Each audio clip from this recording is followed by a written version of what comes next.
এই মুহূর্তে যে বক্তব্য শোনাবো আমি, সেই বক্তব্য শুনলেই বুঝতে পারবেন যে তিনি মানুষকে কতভাবে মিসগাইড করছেন, ভুল শেখাচ্ছেন, যাতে এসআইআর এর ফর্ম ফিল আপ করতে গিয়ে আপনি ফেঁসে যান, আপনি ফাঁদে পড়ে যান, আপনার মারাত্মক ভুল হয়ে যায়।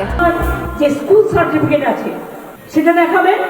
School certificate is considered as a birth certificate so far my small knowledge is concerned. কারো কাছে কাস্ট সার্টিফিকেট আছে, ওবিসি সার্টিফিকেট আছে, ঐক্যশ্রী সার্টিফিকেট আছে, কন্যাশ্রী আছে, এইরকম ধরনের ওই 10-12টার মধ্যে খুঁজে নেবেন। আধার তো সবার আছে। উনি বলছেন যে কন্যাশ্রী দেখাবেন, সরকারি প্রকল্পের সার্টিফিকেট দেখাতে বলছেন, কন্যাশ্রী সার্টিফিকেট। আরে কন্যাশ্রী সার্টিফিকেট আপনার কে চেয়েছে? কোন রাজ্যের রাজ্য সরকার কে লাডলি বেহেনা করেছে, কে কন্যাশ্রী করেছে, সেই সার্টিফিকেট কেন দেশের জাতীয় নির্বাচন কমিশন গ্রহণ করবে? কেন মিসগাইড করছেন মাননীয়া? আপনি তো সবটা জানেন।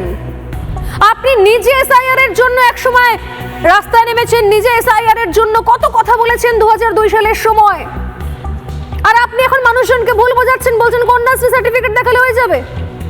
আরে কন্যাশ্রী, যুবশ্রী এগুলো রাজ্যের প্রকল্প, সমস্ত রাজ্যের ইন্ডিভিজুয়াল প্রকল্প রয়েছে, তার সার্টিফিকেট চলে না।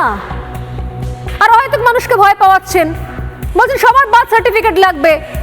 আরে যে মানুষটার বয়স এখন 60 বছর, 70 বছর বা 50 বছর বা 40 বছর, বা যাদের 40 বছরের ওপরে মানুষের কথা বলছে, যাদের নাম অলরেডি 2002 সালে ছিল ভোটার তালিকায়, কেন ভয় পাওয়াচ্ছেন?